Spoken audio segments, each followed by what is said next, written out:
লালমনিরহাটের হাড়িভাঙা বাজারের একটি মার্কেটে ভয়াবহ অগ্নিকাণ্ডের ঘটনা ঘটেছে। মুহূর্তের মধ্যেই আগুনে পুড়ে ছাই হয়ে গেছে অন্তত ৫টি দোকান।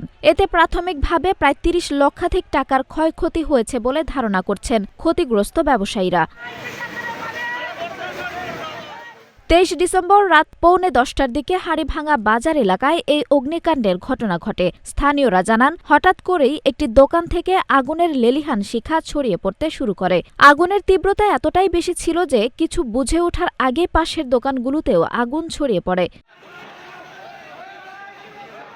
খবর পেয়ে লালমনিরহাট ফায়ার সার্ভিস ও সিভিল ডিফেন্সের ২টি ইউনিট দ্রুত ঘটনাস্থলে পৌঁছে প্রায় আধা ঘণ্টার চেষ্টায় আগুন নিয়ন্ত্রণে আনে। তবে ততক্ষণে সার, কীটনাশক, কাঠ, সিমেন্ট সহ বিভিন্ন মালামাল থাকা ৫টি দোকানের অধিকাংশ পুড়ে যায়। এ সময় আরও ৩টি দোকান আংশিক ক্ষতিগ্রস্ত হয়।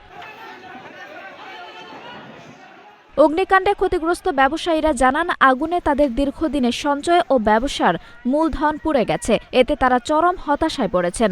লালমনিরহাট ফায়ার সার্ভিসের স্টেশন অফিসার রকুনুজ্জামান জানান, আগুন লাগার খবর পেয়ে দ্রুত ঘটনাস্থলে পৌঁছে আগুন নিয়ন্ত্রণে আনা হয়। আগুনের সূত্রপাত ও ক্ষয়ক্ষতির প্রকৃত পরিমাণ তদন্ত শেষে জানানো হবে। আগুনের মেসেজ পাই যে এখানে দোকানে আগুন লেগেছে এবং সেই আগুনের পরিপ্রেক্ষিতে সংবাদ পাওয়া মাত্র আমরা ২টা ইউনিট লালমনিরহাট ফায়ার স্টেশনের প্রথম কল এবং দ্বিতীয় কল গাড়ি যোগে আমরা এসে এখানে আগুন নির্বাপন করি। আগুন মোটামুটি নিয়ন্ত্রণে এবং আগুনের যে ক্ষয়ক্ষতি এবং কারণ এটা তদন্ত সাপেক্ষে আমরা বলতে পারবো। আঞ্জুম হক আরবি, নাগরিক প্রতিদিন।